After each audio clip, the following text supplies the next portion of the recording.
Hello guys, it's me, Bad Jokes FM, back at you once again with another video. And today's video is going to be yet another experiment. I know it's a day late, I'm really sorry, I didn't have time to record one to get one out yesterday. So here we are today, and today's experiment is going to be looking at how Renato Sanches gets on at Swansea City. What a massive deal Swansea have managed to pull off, getting him in on loan for the year. So we're going to have a look at his stats and everything as the game starts in a moment. And just so you guys know, I'm using the FM Editors updated database. I'm going to give you a link to that down in the description below. But go and check it out, it's a really good database. I was on stream with him the other day on deadline day. We had a really good chat and just talked all things football, everything like that. He's a really cool fella. He works tirelessly on these databases, so go and check them out. And now let's just have a quick look at Renato Sanches, just to see what his stats look like when the game begins. He is only on loan for the year, so this is only going to be a quick 1 year experiment. And so if you see his stats there, he's 18 years old when the game starts, born in 1997. Wow, that is just wrong. That is wrong all over. And so let's look at his mentals. He's got 17 aggression, 18 for bravery, 18 for determination, and same again for work rate. So he's a very hard worker. He's going to be cracking in the centre midfield, I think, with stats like that. He's got decent teamwork, decent flair.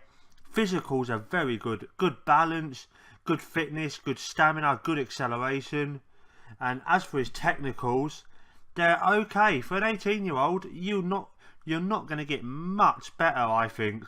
He's got a good first touch, good technique, good tackling-ish, but that can be improved upon. And he's got good long shots in first touch and good long shots as well. And so I think he's going to be a cracking player. Like I say, an awesome deal that Swansea have managed to pull off, getting him in on loan for the year. And I personally think in real life he's going to be the difference between Swansea going down and staying up. Obviously they've had an awful transfer window. They've lost Sigurdsson and they've now lost Laurent. I think that's how you pronounce his name. He's gone off to Spurs. And so I think this guy could be the difference. But what does FM think? Does FM think Swansea can survive now without those two players in the league and with Sanches taking up Sigurdsson's place? Well, we're going to find out during this. And because it's only going to be a quick 1 year experiment as well, I'm going to go through all the other leagues at the end of the season as well. Go through the Premier League, go through the La Liga, go through the Bundesliga, I think the French League, I've got that loaded up, and the Italian and the Scottish. So we're going to go through all the big main European leagues, and we'll see what FM predicts is going to happen now that it's got all the information about all the updated transfers.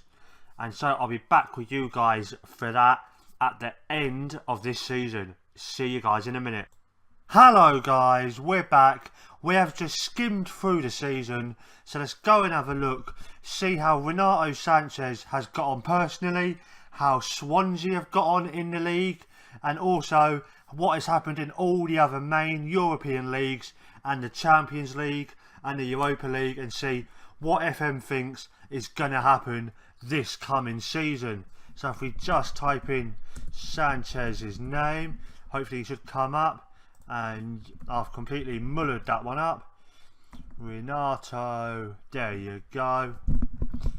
And he's back at Bayern Munich. But let's see how he got on during his season at Swansea. Wow, he's played 32 games, quite a lot for an 18-year-old. He's only scored 2 goals, he's got 8 assists, and he's got an average rating of 6.72. Little bit disappointing, can you say? For his first season in a full-time first top division league, I think you'd be expecting a little bit better. Let's just have a look at his stats, see if we can notice if anything noticeably has gone up. I think his technique's gone up. Other than that, not too much change, but I think it's definitely helped him having a full season at Swansea. Doesn't appear as if he's had any injuries or anything. If we just have a look back at his history, just see. He's been out for 7 weeks. That was the injury he had at the start of the game. So other than that, he's not missed any time. So let's go and see how Swansea have got on. Have a look at their schedule. And you might just have spotted there, I'll go to it there. You might have just spotted they have finished 12th in the Premier League. So a very good season for them. We'll just go over their schedule, see if they did anything in the cups, if they went on any decent runs or anything like that. And so if we just take away friendlies, because who on earth gives any particular F's about friendlies? And so they started off the season really well with a cracking win at home against Arsenal. Wilfred Bonney, the man returning to Swansea, picking up a couple of goals on his second debut for the club. But then they lost to West Brom 3-0 away. But then again they had another good 2 results at home, beating Palace and Bournemouth. And then they lost to Chelsea. That's not a big shocker. And so let's see any decent runs. Yeah, they've gone here, they've beat Brighton and Huddersfield, drew against my team, because obviously my team is absolutely awful. And then they've beat Liverpool, so that's 2 of the top 4 for this year that I'm predicting that they've gone and beat. And then Leicester they've drawn with, and so that's a decent run there. What's that, 3, 4, 5 games there without losing. But then they followed that up with 1, 2, 3, 4 without a win. And then after that they have gone 3 without defeat. Watford, Stoke and Southampton. So decent little run there, and they seem to have gone on little decent runs here and there. But then, oh wow, what a disastrous end to the season that is. Look at that. Well, they've beat us, and then that seems to have cursed them. And well, they've lost to Liverpool, drew with Leicester, lost to Everton, drew with Tottenham, lost to Newcastle, drew with Watford. This will all seem a bit of the old Henry VIII in a minute. Beheaded, divorced, survived. 1 lost, drawn, lost, drawn, lost, drawn, lost. And then Man United, they've lost 2. Stoke, they've lost to 3-0. Wow. And then Southampton, last game of the season, they've lost to them. So that is 3, 6, 9 without a win to finish off the season. Wow, surely with a run like that they could have been like top half easily if they'd managed to get a few more wins in through that. And then let's go FA Cup, see how they got on in that particular competition. They've beat Northampton after a replay in the 3rd round, beat Blackpool in the 4th round, but then they've lost to Bournemouth in the 5th round in a 3-2 game. Defoe snatching it in the 72nd minute. And so, sort of okay with that performance, I think they should be. And in the EFL Cup, they've beat Crewe away from home, and then they've lost to my second team, Brentford. Romain Sawyers and Lasse Vibe with the winner. And so, and Sanches there scoring one of his couple of goals. And so, decent-ish season for them. Let's just see how far off the top half they was, considering they did lose, or they did pick up a win in their last 9 games. They were not far off at all. They were 48, they were a point off 10th, and then 6 off 9th. So you could really realistically say they could have been 8th, 9th during the season. Let's just see if they did pick up any transfers or anything of note, and then we'll go see what the main transfers was for the league. They've brought in Manu Lazarati. Never heard of the fella. 33-year-old Spaniard. Looks okay, just can't run anymore. Bit of a weird signing, that one. And they've brought in Amati from Leicester. He's someone I do like. He's someone I like a lot. I think he could be very good. He joined them on loan for the year. And actually, just out of interest, how did he do? He got on this year 6.4. I know that was for Leicester. As for Swansea, 14 appearances, 6.54. Not much better, to be honest. I think give him a couple of years, he could be decent. So I can understand them bringing him in. And the next guy they've brought in is Callum Cockerill Mollett. What a name! Loving that name. 18 years old, definitely one for the future. And then the next guy is Maciek Rybus, Polish, 27 years old, on loan from Lokomotiv Moscow. Decent little player. He's not played that much by the looks of it. 10 appearances, 6.2. Wow. Awful. No wonder he's not played that much. And as for people leaving, not really anybody of note that I can see there really. A couple of people have gone to the team I started on YouTube with, Newport County. And then Jefferson Montero, they've lost him for 1.9 million, but he's quite awful. He can run a bit, but that's it. And so with all that said, let's just have a look, see what's happening up the top of the Premier League. And then we'll go through the transfers and everything all around Europe. And as you can see, Man United have won the title. They are back with a bang. They've won it by 2 points from Liverpool. Liverpool are a team I expect to do very well this year. So if you want to get your money, if you want to earn yourself some money, put a bet on Man United to finish top from Liverpool. Pretty sure you can get some decent odds on that. And Arsenal and Chelsea rounding out the top four. So Arsene Wenger once again getting Arsenal into the Champions League. And then Man City have finished 5th, Tottenham 6th. That's a bit shocking. Maybe the old Wembley curse has taken effect. And then it's my team, West Ham, in 7th. So decent season there. Oh, it'd be very exciting to see if it does finish like that. And now let's go have a look at the major transfers. If we could do it by fee, can we do it like that? Yes, we can.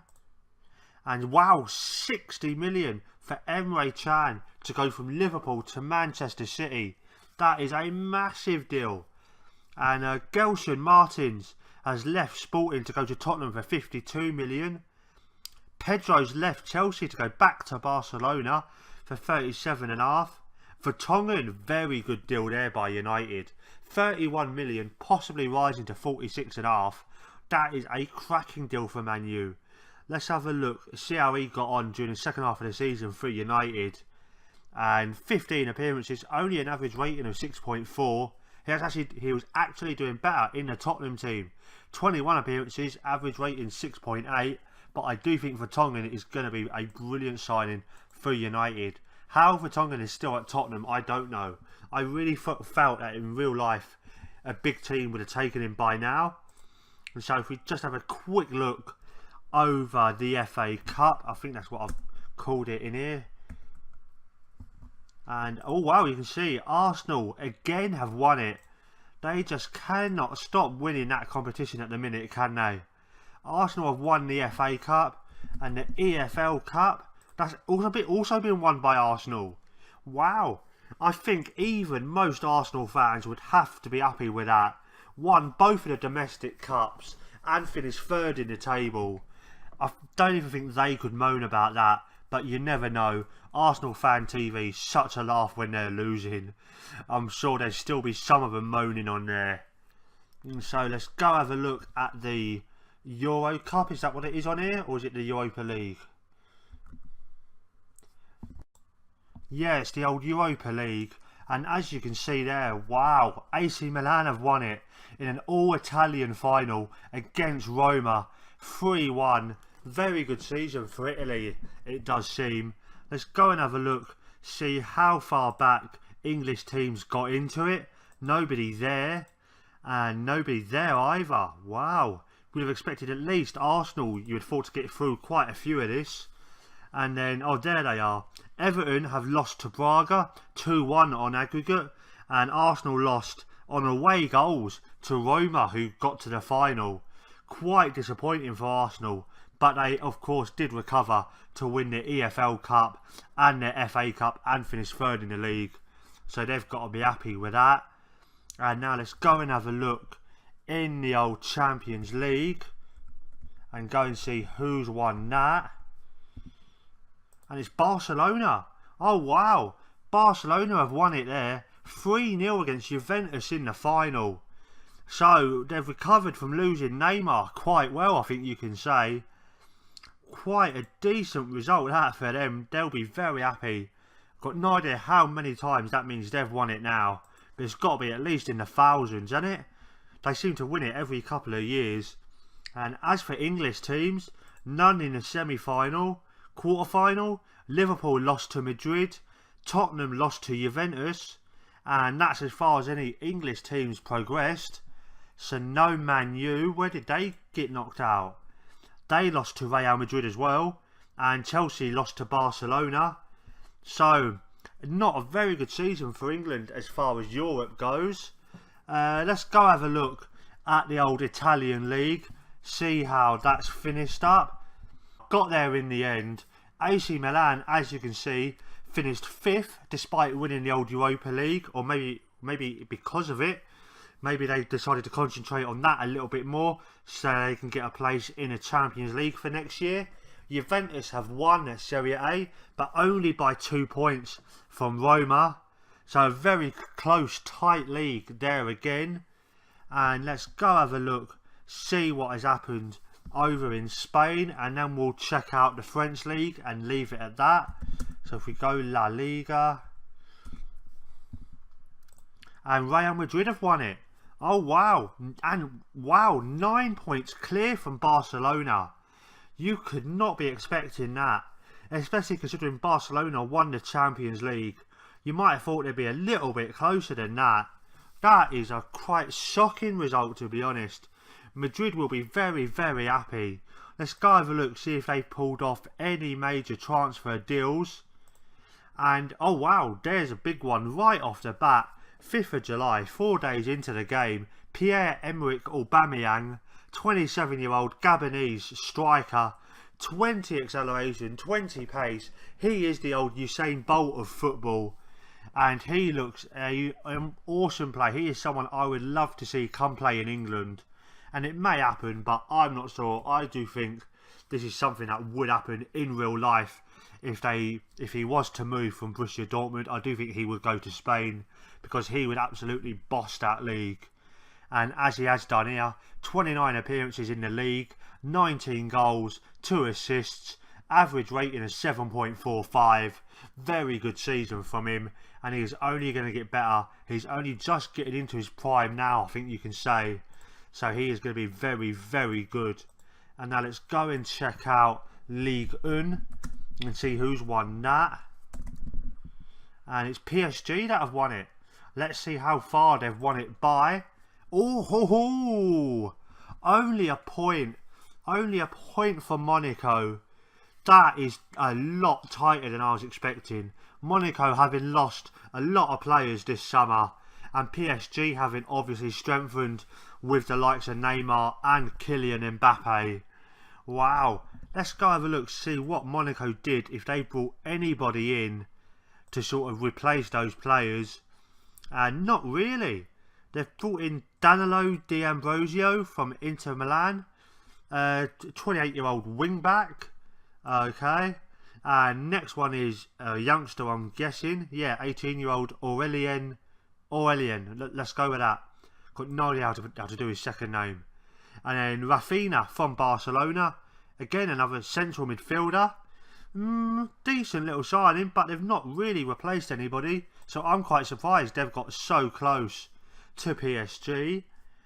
And just out of interest, let's just have a look, see just how much better than everybody Neymar was in the French league. As far as his league standings go, he's played 37 games, scored 19 goals, assisted 10, been man of the match 11 times, and got an average rating of 7.89. That is redonkulous. And so, just to recap, over this season, PSG have won the French League, Man U have won the Premier League, Real Madrid have won the Spanish League, and Juventus have won the Italian League. And Renato Sanches, let's just have one more look at his stats, because he was the main star of this experiment. 32 appearances, 2 goals, 8 assists, average rating 6.72, Swansea finishing 12th in the table. I think you can say all in all, Sanches at Swansea is a big success. And with all that said, if you've enjoyed the video, give me a thumbs up down below. I'm trying to do experiments once a week on this channel, so if it's experiments you're into, come subscribe as well. Hit that little bell button. I do daily FM content, and I've got my experiments. I've got my journeyman save where I'm currently with Mönchengladbach. We're 8 years in now, so come check it out. Really enjoying my save there at the minute. And also, I've just started in an FM17 draft league. I think the first videos are going up tomorrow. The other people in that are Captain Goodspeed, Knock It Wide, Cautious Paul and TIJ. Go check all them out. I have all their links down below.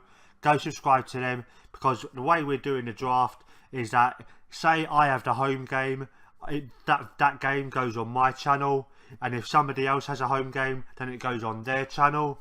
So if you want to see all the games in that draft league, subscribe to all the guys, and it's really a lot of fun. It really is worth doing, so go subscribe to all them. And also follow me on Twitter. That's where you'll get all the news about the channel first, at Bad Jokes FM. And so one thing left to say, I am Bad Jokes FM.